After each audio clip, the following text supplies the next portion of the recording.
Dhurandhar Dhurandhar part 1 cinema ಕಳೆದ ವರ್ಷ 2025ರಲ್ಲಿ release ಆಗಿದ್ದು, ಈ ಸಿನಿಮಾ ಬೇರೆ ಸಿನಿಮಾಗಳಿಂದ ತುಂಬ ಡಿಫ್ರೆಂಟ್ ಶೇಡ್ ಒಂದು ಹೆಜ್ಜೆ ಮುಂದೆ ಇತ್ತು ಅಂತಲೇ ಹೇಳ್ಬೋದು. ಅಷ್ಟೇ ಅಲ್ಲದೆ ಈ ಸಿನಿಮಾ ಎಲ್ಲ ರೆಕಾರ್ಡ್ಸ್ನ ಮುರಿದು ತನ್ನದೇ ಆದ ಹೊಸ ರೆಕಾರ್ಡ್ಸ್ನ ಕೂಡ ಮಾಡಿತ್ತು. ಆ್ಯಂಡ್ ಟೋಟಲಿ ಈ ಸಿನಿಮಾ 1350 ಕೋಟಿ ಗಳಿಸುವ ಮೂಲಕ ಹೈಯೆಸ್ಟ್ ಗ್ರಾಸಿಂಗ್ ಇಂಡಿ ಫಿಲಮ್ ಅನ್ನೋ ಬಿರುದನ್ನು ಕೂಡ ತನ್ನ ಪಾಲಾಗಿಸಿಕೊಳ್ತು.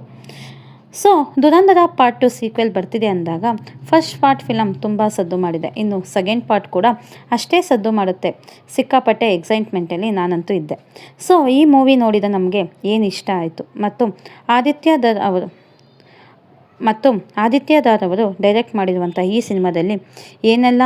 ಸಿನಿಮಾ ನೋಡಿದ ಮೇಲೆ ಏನೆಲ್ಲ ಅನಿಸ್ತು ಮತ್ತು ಏನು ನೋಡೋಕ್ಕೆ ಕಷ್ಟ ಆಯಿತು ಅನ್ನೋದನ್ನು ಈ ರಿವ್ಯೂನಲ್ಲಿ ನಿಮಗೆ ತಿಳಿಸ್ಕೊಡ್ತೀನಿ. ನೋಡ್ಕೊಂಡು ಬರೋಣ ಬನ್ನಿ. ಅದಕ್ಕಿಂತ ಮುಂಚೆ welcome back to Guru cinema ಸಮಾಚಾರ. ನಾನು ನಿಮ್ಮ ಮೇಘನಾ ಫ್ರಮ್ ರಾಮನಗರ. ನಮ್ಮ ವಿಡಿಯೋ ನಿಮ್ಗೆ ಇಷ್ಟ ಆಗಿದ್ದರೆ, ಜೆನ್ಯೂನ್ ಅಂತ ಅನಿಸಿದ್ರೆ ನಮ್ಮ ವಿಡಿಯೋನ ಸಬ್ಸ್ಕ್ರೈಬ್ ಮಾಡಿ, ಲೈಕ್ ಮಾಡಿ, ಕಮೆಂಟ್ ಮಾಡಿ, ನಿಮ್ಮ ಅನಿಸಿಕೆಯನ್ನು ತಿಳಿಸಿ ಅಂತ ಹೇಳುತ್ತಾ, Dhurandhar the revenge part 2 March 19, 2026ರಂದು ರಿಲೀಸ್ ಆಗಿದ್ದು, ದುರಂಧರ್ ಪಾರ್ಟ್ 1 ಸಿನಿಮಾ ಎಲ್ಲಿ ಎಂಡ್ ಆಯಿತು ಅಲ್ಲಿ ಆ ಪಾಯಿಂಟ್ ಆಫ್ ವ್ಯೂಯಿಂದ ದುರಂಧರ್ ಪಾರ್ಟ್ 2 ಅನ್ನು ಶುರು ಮಾಡಿದ್ದಾರೆ. ರೆಹಮತ್ ದಕಾಯಿ ಸಾವಿನ ನಂತರ ಲಿಯಾನಿನಲ್ಲಿ ಏನೆಲ್ಲ ಆಯಿತು, ಹಮ್ಜಾ ಅಲ್ಲಿ ಇಟ್ಕೊಂಡಿದ್ದ ಟಾರ್ಗೆಟ್ ಎಲ್ಲ ಫುಲ್ಫಿಲ್ ಆಯ್ತಾ ಅಥವಾ ಇಲ್ವಾ ಅನ್ನೋದರ ಮೇಲೆ ಈ ಸ್ಟೋರಿನ ಕ್ರಿಯೇಟ್ ಮಾಡ್ತಾ ಹೋಗಿದ್ದಾರೆ. ಹಮ್ಜಾ ಅಂದರೆ ಚೆಸ್ಕಿನ್ ಸ್ಕ್ರೀನ್ ರಾಗಿಯಾ ಬ್ಯಾಕ್ ಸ್ಟೋರಿಯನ್ನು ಕೂಡ ಈ ಸಿನಿಮಾ ಕವರ್ ಮಾಡುತ್ತೆ. ಬಿಗ್ಗೆಸ್ಟ್ ಪಾಸಿಟಿವ್ ಪಾಯಿಂಟ್ ಅಂದರೆ ಈ ಸಿನಿಮಾ ಎಂಟರ್ ಆಗಿ ಮತ್ತೆ ಎಕ್ಸಿಟ್ ಆಗ್ಬೋದು 5 ಅವರಷ್ಟು ಟೈಮ್ನ ಎಂಗೇಜ್ ಮಾಡೋದು. ಯಾಕಂದರೆ ಈ ಸಿನಿಮಾನೇ ಬರೋಬ್ಬರಿ 4 ಅವರ್ಸ್ ಇದೆ.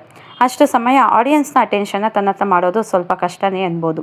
ಆದರೆ ಈ ಸಿನಿಮಾ ಆಡಿಯನ್ಸ್ ಎಂಗೇಜ್ ಮಾಡೋದ್ರಲ್ಲಿ ಯಶಸ್ವಿಯಾಗಿದೆ. ಹೇಗೆಂದರೆ ಕಾನ್ಸ್ಟೆಂಟ್ಲಿ ಸಿನಿಮಾದಲ್ಲಿ ಏನಾದರೂ ವಾವ್ ಅನ್ನೋ ಮೂಮೆಂಟ್ ಕ್ರಿಯೇಟ್ ಆಗ್ತಿರ್ಬೇಕು. ಅಲ್ಲಿ ಕುತ್ಕೊಳ್ಳೋ ಜನರಿಗೂ ಕೂಡ ಅದರ ಅಟೆನ್ಷನ್ ಕಾಣ್ತಾ ಹೋಗಬೇಕು. ಅದನ್ನ ಮಾಡೋದ್ರಲ್ಲಿ ಈ ಸಿನಿಮಾ ಒಂದು ಯಶಸ್ವಿಯನ್ನು ವಹಿಸಿದೆ ಅಂತಲೇ ಹೇಳ್ಬೋದು. ಪಾರ್ಟ್ 1 ಥರ ಈ ಸಿನಿಮಾನೂ ಕೂಡ ಚಾಪ್ಟರ್ ವೈಸ್ ಕ್ರಿಯೇಟ್ ಮಾಡಿ ತೋರಿಸಿದ್ದಾರೆ. ಇದು ನಿಮ್ಮನ್ನು ಅಟೆಂಟಿವ್ ಆಗಿರೋ ಥರ ಮಾಡುತ್ತೆ ಅಂತ ಹೇಳುತ್ತೆ. ಮೇನ್ ಆಫ್ ದ ಶೋ ಆದ ರಣವೀರ್ ಸಿಂಗ್ ಅವರ ಪರ್ಫಾರ್ಮೆನ್ಸ್ ಪ್ರೆಸೆನ್ಸ್ ಡಾಮಿನೆಂಟ್ ಆಗಿತ್ತು. ಹಿಂದಿನ ಪಾರ್ಟ್ ಥರನೇ ಪಾರ್ಟ್ 2 ಅಲ್ಲಿ ಅವರ ಪರ್ಫಾರ್ಮೆನ್ಸ್ ಶಾಪ್ ಆಗಿದೆ. ಈ ಹಮ್ಜಾ ಅನ್ನೋ ಪಾತ್ರಕ್ಕೆ ಕಂಪ್ಲೀಟ್ ಆರ್ಕ್ ಪೂರ್ಣಗೊಳ್ಳುತ್ತೆ. ಈ ಆರ್ಕ್ನ ನೋಡೋಕ್ಕೆ ಸಿಕ್ಕಾಪಟ್ಟೆ ಸ್ಯಾಟಿಸ್ಫೈ ಆಗಿತ್ತು. ಇನ್ನು ಅದರ್ ಸಪೋರ್ಟಿಂಗ್ ಕ್ಯಾರೆಕ್ಟರ್ಸ್ ಆದ ರಾಮ್ಪಾಲ್, ಸಂಜಯ್ ದತ್ ಮತ್ತು ಇನ್ನೂ ಹಲವರಿಗೆ ಪಾರ್ಟ್ 1 ಅಷ್ಟು ಈ ಸಿನಿಮಾ ಪಾರ್ಟ್ 2 ಅಲ್ಲಿ ಸ್ಕ್ರೀನ್ ಟೈಮಿಂಗ್ಸ್ ಮತ್ತು ಸ್ಪೇಸ್ ಇರಲಿಲ್ಲ. ಬಟ್ ಅವರವರ ರೋಲ್ಸ್ ತಕ್ಕನಾಗಿ ಅವರವರ ಜಾಬ್ಸ್ನ ಮಾಡ್ತಿದ್ದಾರೆ ಅಂತಲೇ ಹೇಳ್ಬೋದು. ಅಕ್ಷಯ್ ಖಾನ ಆ್ಯಸ್ ರೆಹಮತ್ ದಕಾಯಿಟ್ ಅನ್ನೋ ಪಾತ್ರ ರಣವೀರ್ನವರ ಮೀರಿಸಿ ಓವರ್ ಪವರ್ನಲ್ಲಿ ಮಾಡಿತ್ತು ಪಾರ್ಟ್ 1ಅಲ್ಲಿ. ಬಟ್ ಈ ಪಾರ್ಟ್ 2 ಅಲ್ಲಿ ಆ ಥರ ಕಾಣಿಸಿದ್ದು ರಣವೀರ್ ಅವರಲ್ಲಿ ಮಾತ್ರ.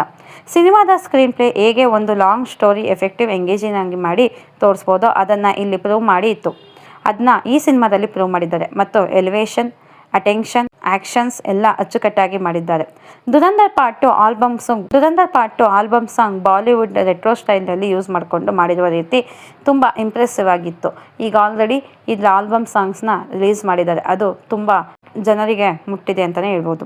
ಸಿನಿಮಾದ ಫಸ್ಟ್ ಹಾಲ್ಫ್ ಗ್ರೇಟ್ ಐಸ್ಗೆ ತಗೊಂಡೋಗಿ ಸೆಕೆಂಡ್ ಹಾಲ್ಫಲ್ಲಿ ಇನ್ನಷ್ಟು ಕಿಕ್ ಕೊಡೋ ಥರ ಕ್ರಿಯೇಟ್ ಮಾಡಿದ್ದಾರೆ. ಅದರ ನೋಡಿರೋ ಜನಗಳಿಗೆ ವಿಷುವಲ್ ಮತ್ತು ಕ್ಲಾಪ್ಸ್ ಹೊಡೆಯೋ ಸನ್ನಿವೇಶಗಳು ಮತ್ತೆ ಸಿಗುತ್ತೆ ಅಂತಲೇ ಹೇಳ್ಬೋದು. ಸಿನಿಮಾ ಫಸ್ಟ್ ಹಾಫಲ್ಲಿ ಗ್ರೇಟ್ ಐಸ್ಗೆ ತೊಗೊಂಡೋಗಿ ಸೆಕೆಂಡ್ ಹಾಲ್ಫಲ್ಲಿ ಇನ್ನಷ್ಟು ಕಿಕ್ ಕೊಡೋ ಥರ ಕ್ರಿಯೇಟ್ ಮಾಡಿದೆ. ಅದು ನೋಡಿದ ನಮಗೆ ವಿಷುವಲ್ ಮತ್ತು ಕ್ಲಾಪ್ಸ್ನ ಮತ್ತೆ ಹೊಡೆಯೋ ಸನ್ನಿವೇಶಗಳು ಸಿಗುತ್ತೆ ಅಂತಲೇ ಹೇಳ್ಬೋದು. ಸಣ್ಣ ಪುಟ್ಟ ಫ್ಲಾಪ್ಸ್ ಕೂಡ ಸೈಡಲ್ಲಿ ಕಾಣದೇ ಇರೋ ಥರ ಈ ಮೂವಿನ ಕ್ರಿಯೇಟ್ ಮಾಡಿದ್ದು. ಕ್ಲೈಮ್ಯಾಕ್ಸ್ನಲ್ಲಿ ಸಿನಿಮಾದಲ್ಲಿ ಆಗುವ ಟ್ವಿಸ್ಟ್, ಸಸ್ಪೆನ್ಸ್, ಹೊಸದಾಗಿ ಎಂಟರ್ ಆಗುವಂಥ ಕ್ಯಾರೆಕ್ಟರ್ಸ್ ಎಲ್ಲ ಕೂಡ ಒಂದು ಸಾಲಿಡ್ ಪಂಚ್ ಥರ ಇತ್ತು. ಈ ಸಿನಿಮಾದಲ್ಲಿ ಎಲಿವೇಶನ್ಸ್ ಮತ್ತು ಪಾತ್ರಗಳು ಎಲ್ಲ ಕೂಡ ವೆಲ್ ಡಿಫೈನ್ ಆಗಿತ್ತು. ಅಷ್ಟು ಮಟ್ಟಿಗೆ ಇಲ್ಲಿ ಕ್ರಿಯೇಟ್ ಮಾಡಿದ್ದಾರೆ. ಈ ಸಿನಿಮಾ ಒಂದು ಟೋಟಲ್ ಆಗಿ ಹೇಳೋದಾದರೆ ದುರಂಧರ್ ಪಾರ್ಟ್ 2 ಸಿನಿಮಾ ಒಂದು ಪಕ್ಕಾ ಪೈಸಾ ವಸೂಲ್ ಸಿನಿಮಾ ಅಂತ ಹೇಳುತ್ತಾ ನನ್ನ ಈ ರಿವ್ಯೂವನ್ನು ಮುಗಿಸ್ತಿದ್ದೀನಿ. Thank you.